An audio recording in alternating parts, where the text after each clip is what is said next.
Maria Honor. Isa kang high blood! Ate guys, Pilipinas, game ka na ba? Then let's play. Dapat po ang tama ang sagot.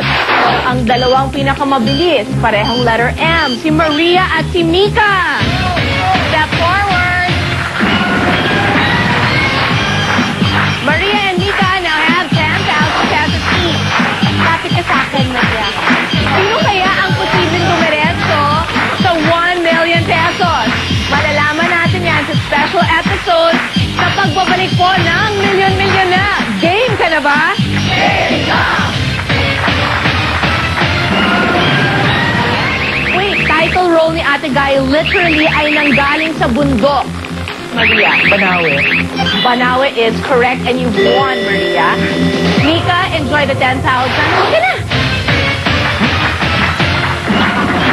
Si Maria panalo. Okay, dito ka. Maria, need to be able to do that. Game ka na ba? Game na po! Let's go!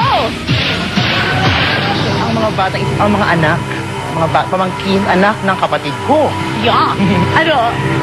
Okay na ako dito. At sure ka na ba, Maria? Sure na po ako, Miss Chris.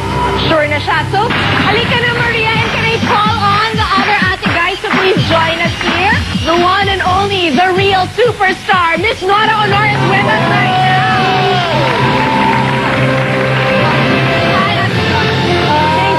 Thank you for being here. At ito yung ito yung pinakamatalino.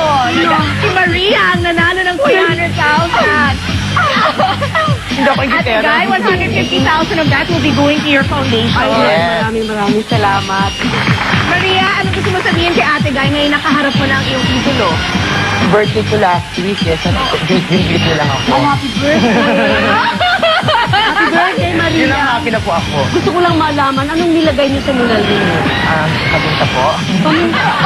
Paminta. Salamat sa pagdikit.